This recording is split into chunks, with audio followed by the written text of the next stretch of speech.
Let's talk about winch launching.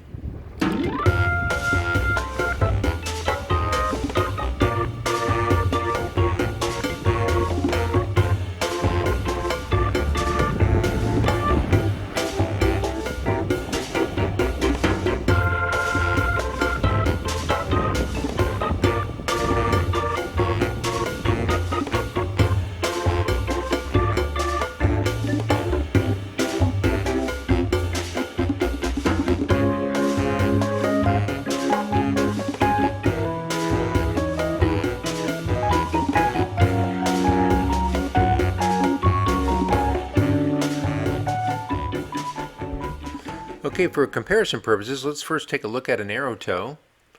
On this tow, we cross the end of the runway at about 250 feet. The tow lasts about 5 minutes to 2,500 feet, and of course we don't have to get off until we're ready or in a thermal.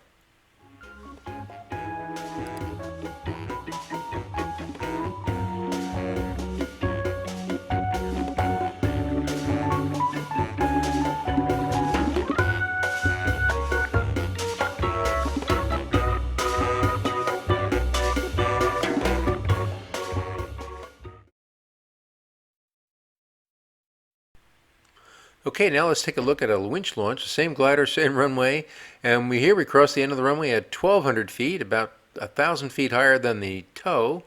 The whole winch launch takes about 40 seconds, and here the glider is lucky enough to get off and right into a thermal and continue on his way. Okay, let's take a look at another winch launch. Not so much headwind on this one. And the glider gets off the winch launch at about 1,000 feet and doesn't fall right into a thermal. Here we get a little bit lower and end up around 600 feet. Scratching first and left before we finally do connect and are able to fly away. So this is going to put your thermaling skills to a test, or you're right on base leg for landing again.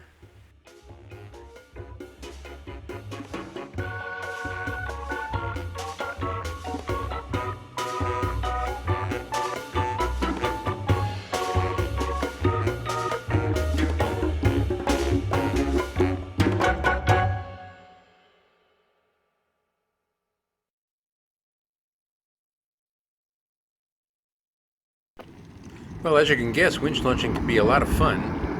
It can be pretty quick and is usually less than half the price of an aerotow, sometimes a lot less. Okay, the basic setup is a winch with a cable as long as practical for the runway situation.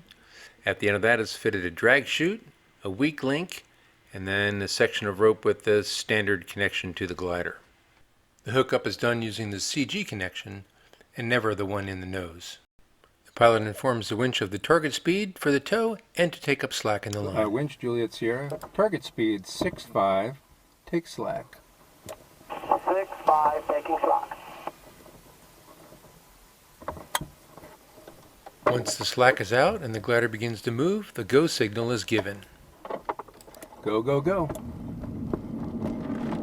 As soon as flying speed is attained, the pilot gives a smooth pitch up to about 45 degrees and holds that. The winch controls the speed, not the glider pilot. 6.5. 7.0. Speeds are periodically called out during the winch launch so the winch driver can adjust as necessary. 6.5. As the glider approaches overhead the winch, the rope automatically disconnects. Release. 1,100. Though of course it can be released manually as well.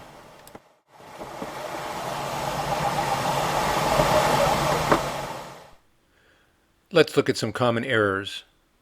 Rotate too early and you risk not having sufficient flying speed and striking the tail.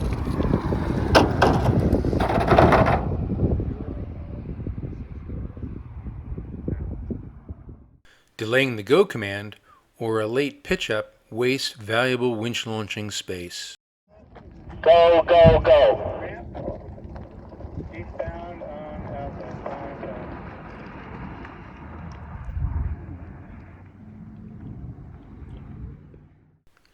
An insufficient pitch up will put you over the winch at a low altitude insufficient for thermaling away.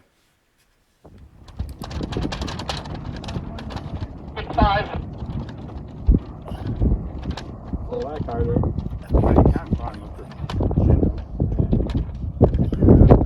Release. What is he going to do? He's just going to land. He released.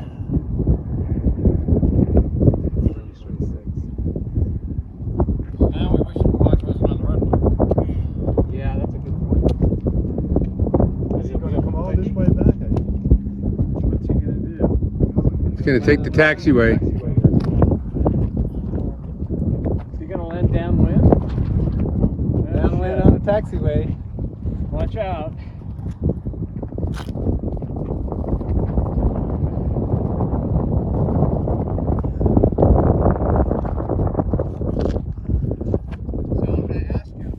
The most critical emergency is a rope break.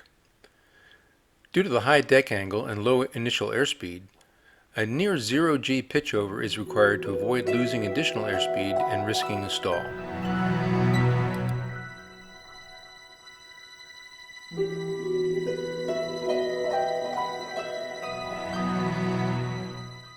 If possible, land straight ahead on the remaining runway.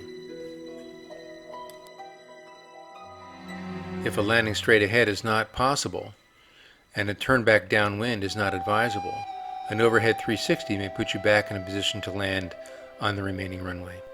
In this case, the winch had a power loss that required the pilot to pitch down to maintain airspeed, release, and then return for a safe landing on the remaining runway.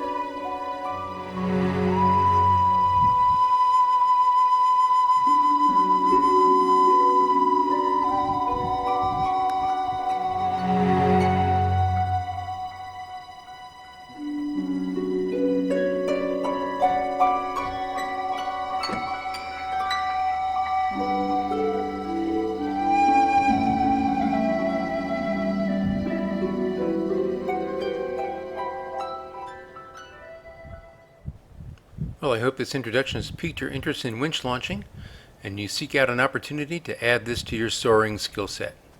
Thanks for watching.